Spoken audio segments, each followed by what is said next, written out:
Hey guys, it's Amran again. I came back from a run. I did a 7k run today, 7 km run. I did it at night. Before that, I did yoga. I did 2 sessions actually before dinner. And yeah, I mean tonight's run was good because at least the roads weren't lonely. I saw a group of cyclists there, so like they were actually riding through my route.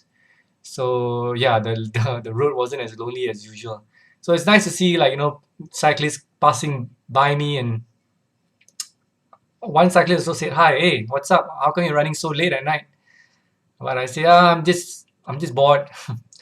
Yeah. So the run was good. The run was good. I just came back from him for. I mean, I came back half an hour ago actually. So I made myself a drink, and here I am.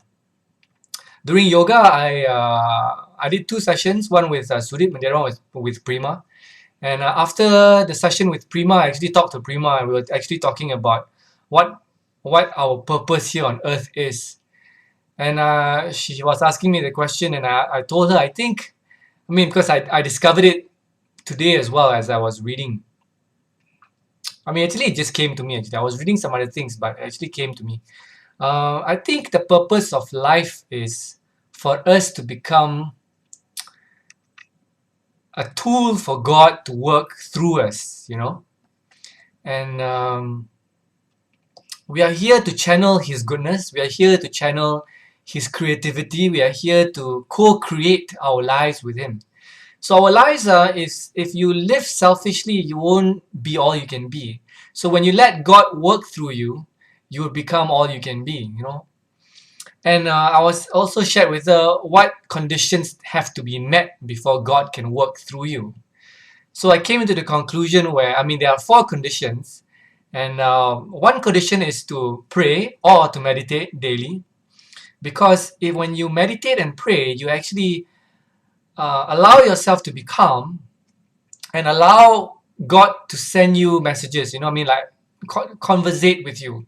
Not in the sense you hear His words, but you're moved by certain decisions because you feel strongly about it, and you feel guided.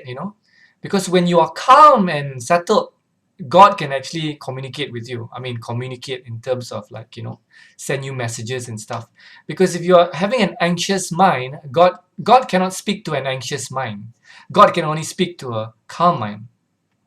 So that was one of the criteria. The second criteria for God to work through you is to have a very um, healthy body.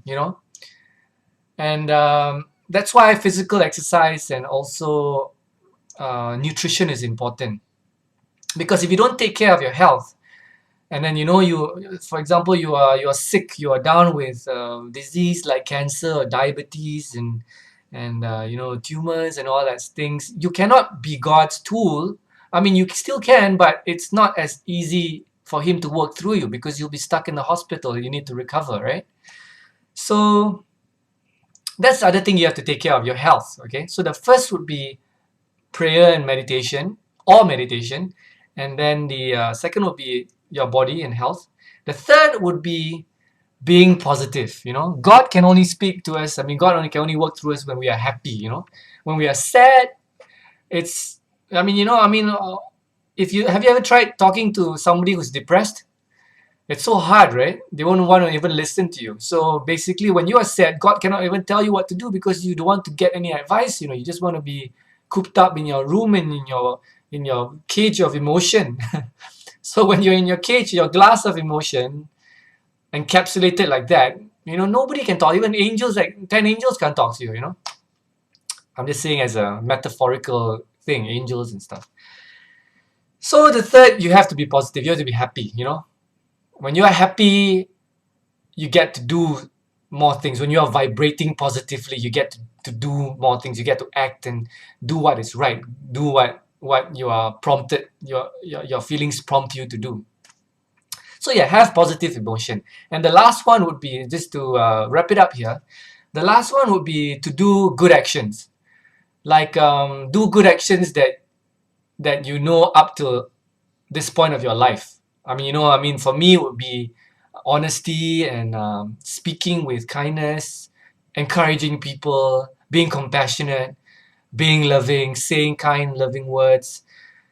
And when you do the good deeds, the good habits, right, you actually subconsciously tell yourself that it is that you are deservingly, you can receive God's messages deservingly. Because if you don't do good things, how is God even gonna, I mean, your subconscious will not even allow you to believe that God's gonna help you.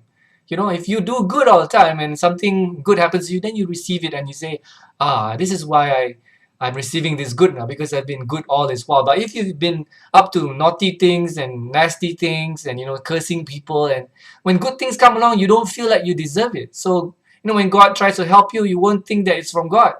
But if you do good, you do good habits, you know.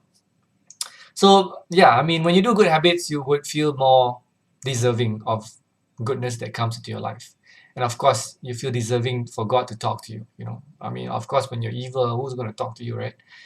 So yeah, I mean, these are my four different criteria. I mean, what I came up with. I might be wrong, I might be right, but I think I'm probably right. I mean, I spoke to my yoga teacher about this, and she seemed to agree with me wholeheartedly. She didn't have anything to say. She didn't have anything to add on as well. And yeah, I think that was my lesson for today. And you know, after yoga, you know, every time, you know, one thing I like about yoga is like when you start a practice, for example, you can dedicate your practice to somebody. So I dedicated both my practices to a friend of mine that I've fallen out with, and yeah, it feels good. And after the practice, I actually, you know, after the practice, you sit down and you sit down cross-legged just to breathe in, breathe out, just to relax, you know, before the class ends. And I usually take that time to thank the teacher in my heart. I mean, I don't say out loud. I thank the teacher in my heart for teaching us. I say thank you for, say thanks to God for, you know, allowing me to practice here in Malaysia. I mean, if I was born in Kazakhstan, or if I was born in Africa, Nigeria, or thing like that, I don't think we'd have the proper facilities to, I mean, with a teacher there to teach us yoga, you know. And living in Malaysia, Kuala Lumpur, it allows me to access these places. And the yoga studio that I'm currently attached to, it's a very nice place. So yeah, I say thanks to that. I mean, you know, and also thanks that I am able, I say thank you to God that I'm able to practice it. You know, if I was sick, for example, I cannot do yoga. If I'm bedridden, how am I gonna enjoy the benefits of yoga, you know? So yeah, I mean, that's what I do all the time. So I love my fitness routine now, the running, the weights, the gym, and also the yoga.